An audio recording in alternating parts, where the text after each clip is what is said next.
Well, all of the off-season elections which needs to be conducted has now been conducted by the Independent National Electoral Commission to the applause of many citizens. But there are questions now as to how INEC itself is getting ready for the 2023 elections. Yesterday, a story in one of the dailies, particularly the Vanguard, talked about how there is tension in INEC and infighting, which is threatening the 2023 elections. A lot of it bordering on this issue of qualification of some candidates or would-be candidates or purported candidates who did not participate in the primaries. And according to some, the selective implementation of the Electoral Act with regards to this. We have right here with us in the studio Mr. Festus Okoye, who is a National Commissioner and Chairman, Information and Voter Education Committee at INEC, to shed a little more light and clarify what precisely is going on. Good morning and welcome to Sunrise Daily, sir. Yeah, good morning. Well, that was the track which we just played is that of the Ebonyi State Governor, Governor Dave Umahi, who was talking about the story which we heard on Friday. The news we received was that he was disqualified by the courts over certain sections which were irregular with regards to his participation in the 2023 elections. But yesterday, he was clearing the air that no, he wasn't disqualified. He said disqualification is a different term to use and that the terms for qualification are clearly spelled out by the Electoral Act. Let us ask you, what exactly is the stance of INEC with regards to the participation or the senatorial ambition of Governor Dave Umahi? Well, we have not been served with the judgment referenced by the governor himself. When we are served with that particular judgment, we will look at the main thrust of the judgment, and then we take a decision relating to the main thrust of the judgment. But all I know is that if in an election, the person who won the party nomination withdraws from the race, it is now the responsibility of the political party to forward the letter of withdrawal together with an affidavit sworn to by the candidate who has withdrawn, to the effect that I am no longer interested in proceeding with this particular race. And then thereafter, the political party that did the nomination will go back and conduct a fresh primary within a period of 14 days from the date of the occurrence of the event. But I think that there's a slight issue with the one of the governor. This is because if there has been a party primary and a candidate has been, one of the aspirants has been defeated, the aspirant that has been defeated doesn't need to withdraw anymore.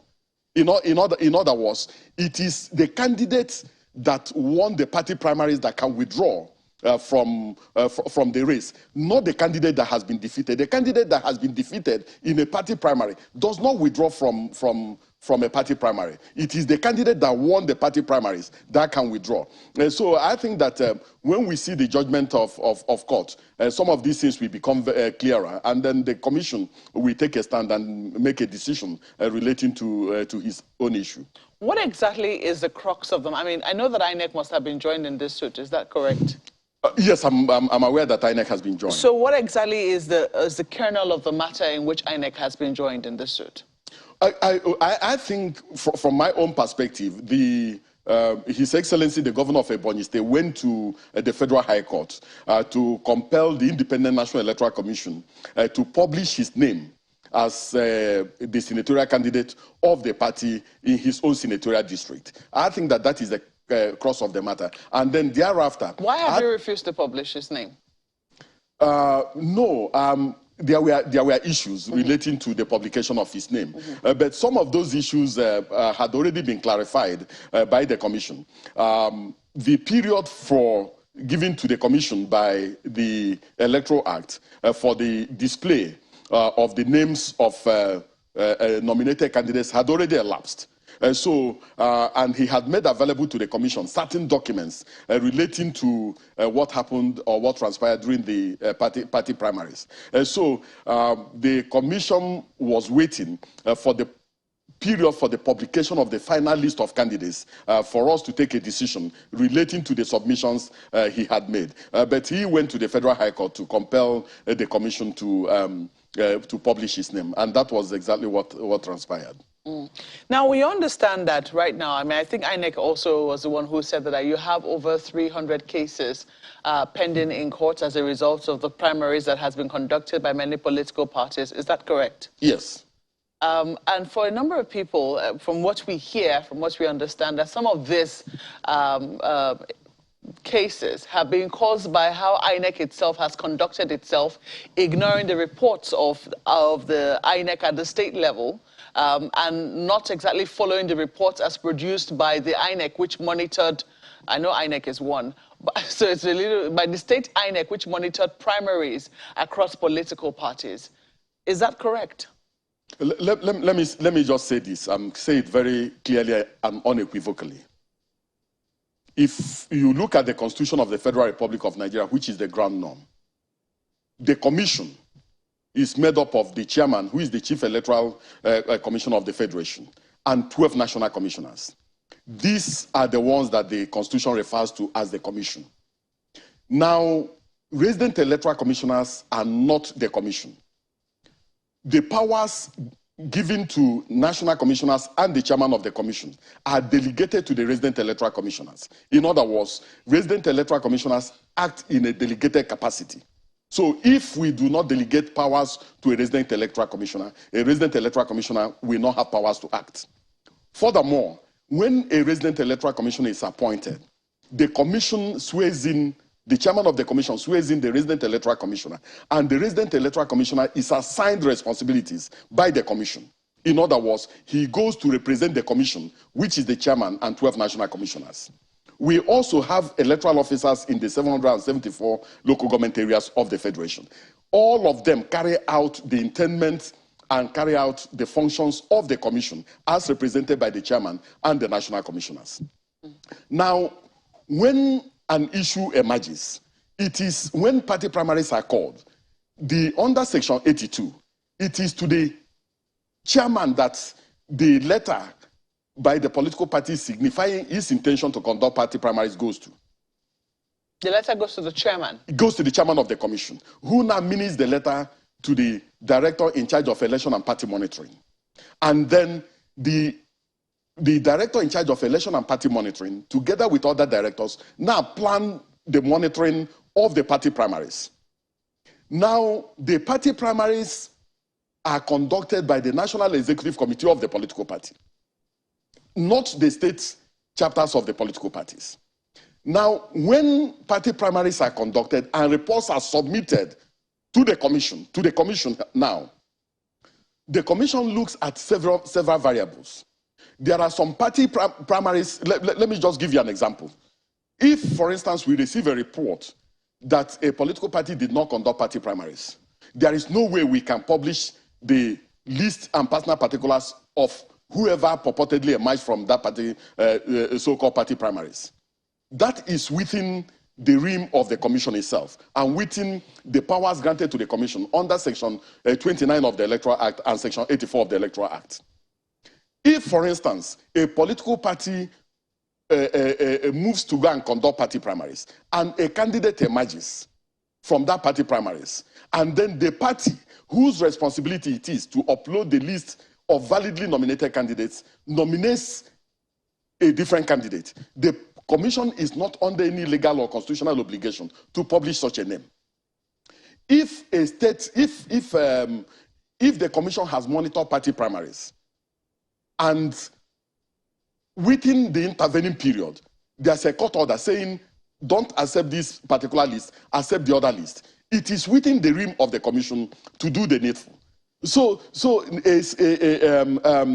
the fact that party primaries has been monitored does not ipso facto mean that we must accept the report no matter the circumstances, even if there's a court order to the contrary. Which report are you referring to now? No. I'm not referring. Let me give you a. You say it doesn't mean that you must accept the report. Which report are you referring to? Let me give you a practical example. For instance, in relation to the party primaries relating to the Senate president in Yobe State, there was a report to the effect that party primaries was conducted and somebody won the election. Whose report? That's the INEC report? INEC report. Okay, that's what I wanted to clarify. Yes, the INEC report. Yes. But the party whose responsibility it is to submit the name of the validly nominated candidate submitted the name of a different candidate. And the commission did not publish the name of any candidate in relation to that particular party primaries. This is because if you look at section 29, subsection 1 of the Electoral Act, it says that a political party shall submit the list of candidates it intends to sponsor who must have emerged from valid party primaries. It didn't say that the commission should submit. It is the responsibility of the political parties to do so. Secondly, in the case of Delta State, for instance, the commission monitored party primaries. A candidate emerged from that party primaries. The political party submitted the name of a candidate they believe won the party primaries. One of the aspirants went to court, and the court said, no, you are the candidate. The PDP and the Independent National Electoral Commission should do the needful and submit your name. Then what the commission did was that we received this court order. We now wrote to the PDP as a political party saying, look, this is the judgment of the court. The court says so and so person won the party primaries. Please upload the name or the list and personal particulars of the candidate that the court said won the party primaries. They have not done so. So it is the responsibility of the party under section 29 to do the needful. Well, there will be many questions about that. Let me flip this to Lagos. I'm glad that some of the examples are already coming up. I guess they'll have questions on those examples as well. Ladies and gentlemen. We will, but we'd like to just quickly get some clarification about what you started out with in Ebonyi South senatorial election, where you say that it is a candidate who has won that can withdraw. The person who didn't win cannot withdraw. So what is the position of, so does it mean that those letters circulating, that the candidate who didn't win, who was second, withdrew, that letter doesn't amount to anything and she is still in it as it stands now? I think that the issues are very, very simple and the issues are very, very clear. If there has been a contest between two individuals, and at the end of the day, one person won clearly the party primaries, the person who did not win, the person who was defeated, cannot withdraw from a contest in which he or she has been defeated. So at a personal level, I don't know the basis on which somebody who was defeated in a party primary election can withdraw. So that is within the realm of the political parties. I cannot stay here and then speculate on what transpired within the political party itself on how a candidate that was defeated and a candidate that won withdrew from the race. It's possible that it is within the internal dynamics of the political party, but I'm not in a position to speculate on what happened. But all I know is that a candidate that was defeated in a party primary elections cannot withdraw from a race in which he or she has been defeated.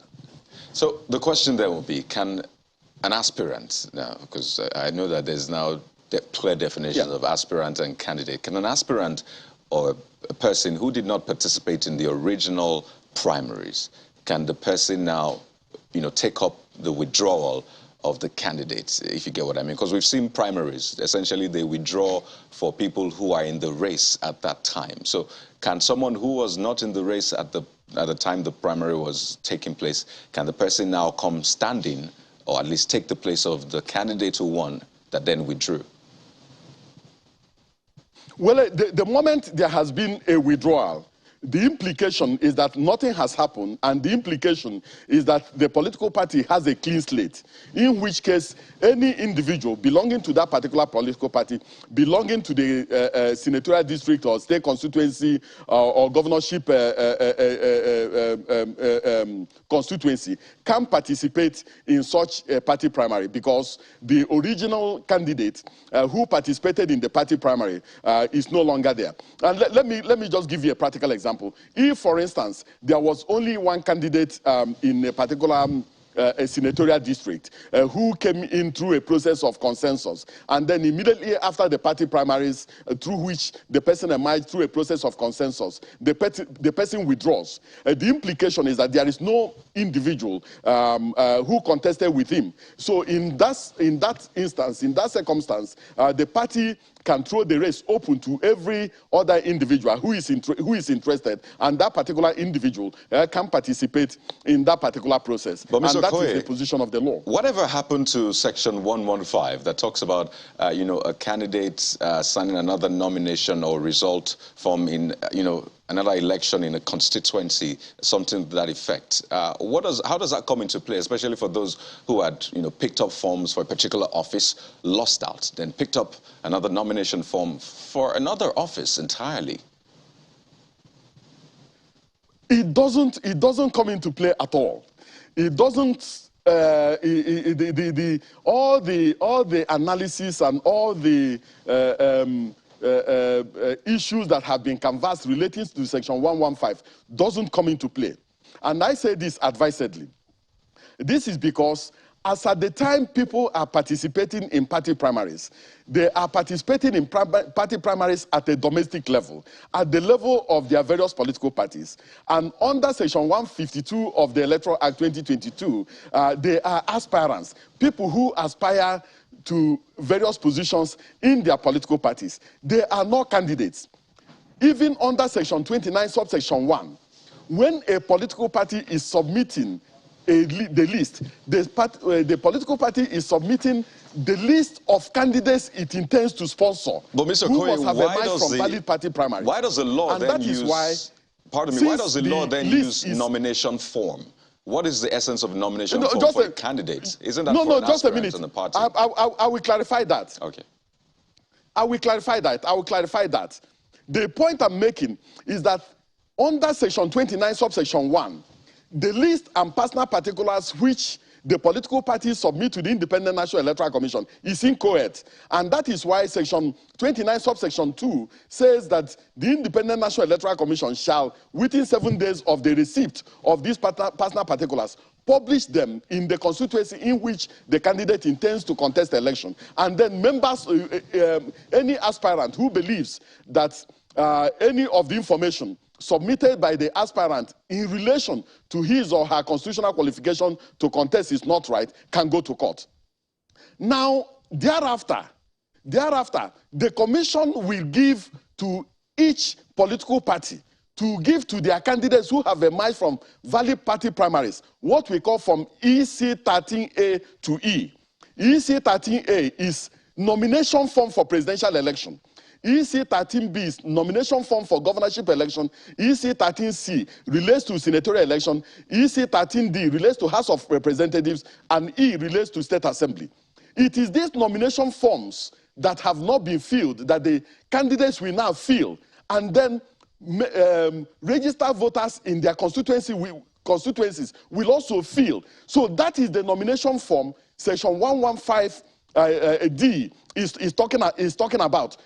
Those who contested presidential primaries and whose names have been submitted have up to the 8th day of August 2022 to submit these nomination forms. And for those who contested for governorship election and state assembly election, they have up to the 18th day of August 2022 to submit these nomination forms, which we call from EC 13A to E. So the nomination forms have not been submitted.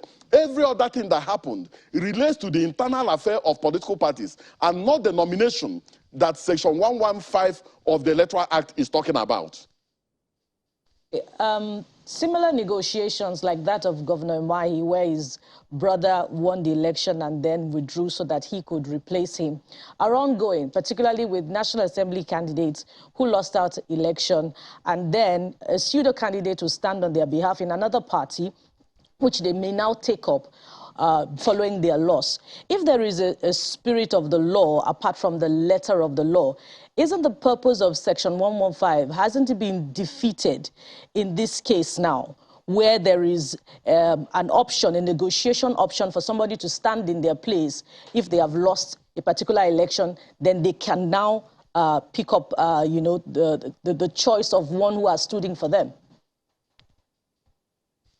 No, the spirit you are talking about is the spirit of the internal dynamics within the various political parties, the spirit of internal party democracy within the various political parties, and also what I may call the spirit of opportunism within some of the political parties, where people place in pseudo candidates and then wait to see what happens within their own political parties, whether they will get the nomination or not. And if they don't get the nomination, they simply walk across another political party and then go and replace a pseudo candidate that they have already positioned. So the implication, and what you are now saying, is that we have to find ways and means of strengthening our political parties so that they can become political parties in the true sense of the word.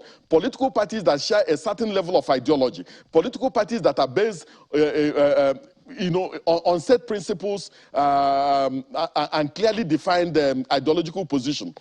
So I believe that we have to keep on working on our political party process, keep on working on our laws to make sure that at least political parties conform to the letter and spirit of the Constitution and the letter and spirit of the Electoral Act. But as I said, yes, the Section 82 and Section 84 of the Electoral Act has set out clear guidelines on how people will emerge in party primaries. But it is also the responsibility of the political parties at their own domestic level to make sure that they observe internal party democracy and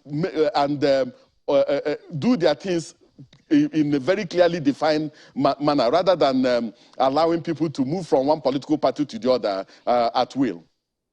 Mr. Okoye, can Section 21 of the Electoral Act, 29, sorry, override Section 285, 14B and C of the 1999 Constitution with regards to accepting nominations from for the primaries, really?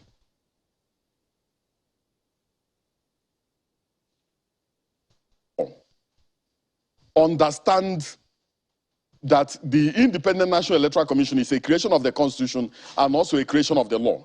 They also understand the fact that we have our regulations and guidelines through which we do our things.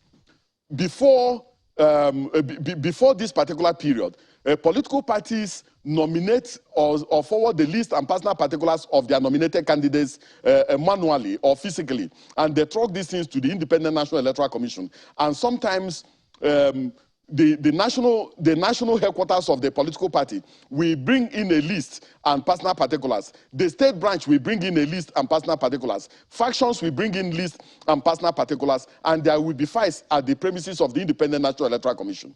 Well, but we have utilized technology, and then we have given an access code to the national chairman of each of the registered political parties, with which they upload the list and personal particulars of their nominated candidates to our candidates nomination portal. So we don't have any physical interaction with the political parties at this point in time. Well, I completely agree that under Section 285 of the Constitution, the Independent National Electoral Commission is under a constitutional obligation to give effect to the orders of properly constituted courts of law. But in the instance, in this particular instance, the judge was categorical that the political party involved and the Independent National Electoral Commission shall accept the list or the nomination of a particular candidate. So what the commission has done, in compliance with the court order, is to say, yes, we recognize this court order. It is a valid court order. It's a genuine court order. We now wrote to the political party that we have received this particular court order. Please comply with this court order by using the access code we have given to you and upload the list, the name of the candidate that the court says is the valid candidate into our candidate's nomination portal. So we have complied with our own portion of the court order. It is now left for the political party to also comply with their own portion of the court order by complying with the intendment of the law and the order that was given by the court. So we have complied. So if we can put it this way, and perhaps simply, under the 2022 Electoral Act and then the 285 of the Constitution, INEC has powers to reject nominations sent to them by parties or candidates who did not emerge from valid primaries. That's the way it is, isn't it? Yes. Okay.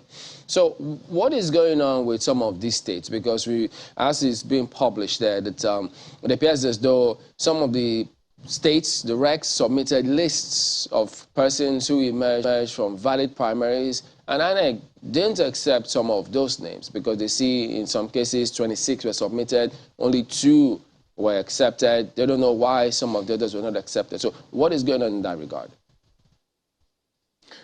Let me just say this clearly, that report is just what I call imaginative speculation. The Independent National Electoral Commission has no division. In fact, as of today, most of the national commissioners are in the states that they supervise, trying to make sure that we finish strong with the issue of the continuous voters registration exercise. Secondly, I have pointed out some of the court orders are served on the commission directly. So in one of the instances, the court said we should monitor the party primaries that was conducted by a state chapter of the political party. And we went ahead in compliance with the court order to go and monitor that party primaries. But the national office of the political party involved went ahead and monitored and conducted a different party primary. By the time lists were being submitted, the political party involved submitted the name of the candidate that emerged from their own party primaries, which was supervised and conducted by the national headquarters of the party. And then during the interval, there was also a court order from the Court of Appeal saying, that it is the candidates that emerged from the one that was conducted by the national office that are the valid candidates. So we weigh all these variables in terms of our party monitoring report, our monitoring reports in coming to a decision. It is the Independent National Electoral Commission that comes into a decision relating to what to do going forward, taking into consideration all the variables involved, taking into consideration court orders and taking into consideration what has happened in terms of our having been given notice or not been given notice. So we have been fair, we have been courageous, and we have also looked at the justice of the case and taken decisions that are in the best interest of this country and in the best interest of our electoral democracy. Well, you say that there is no tension within INEC. Is that what you're saying? This tension, I'm saying that national commissioners are not even around for there to be any tension in the just a minute. And you know, we just came out from the Ekiti governorship election. We just came out from the Osun governorship election. As at the time we were in Osun conducting the Osun governorship elections, the nominations were ongoing. And national commissioners we have just been... I'm just clarifying that because, you know, when you opened your statement, you're talking about who the commission is. Yes. And how there is the chairman of the commission and 12 national commissioners. Yes. And you are saying that the powers of the national commissioner are delegated to the recs. Yes. But it looks like section, or let me look at this now, a provision of the Constitution, which is the 3rd schedule, paragraph 14 of the 1999 Constitution, talks about how there shall be for each state of the Federation and the Federal Capital Territory, Abuja, a resident electoral commissioner who shall be appointed by the president, be persons of unquestionable integrity and not be less than 35 years of age. And it's under the same section where the Independent National Electoral Commission is also mentioned. Yes. No. If you look, you have to begin to read from 14. It says the Independent National Electoral Commission shall comprise the following members. Indeed. A chairman who shall be the Chief Electoral Commissioner and 12 other members to be known as National Electoral Commissioners. And then when you flip over, you will see to 15, it says the commission shall have power to. No, just a moment. Before you say the commission. Yes. It also says a member of the commission, that's subsection 2. Yes. A member of the commission shall. Then you now have the other stipulations. Yes. A, be non-partisan, a person of unquestionable integrity, be not less than 40 years.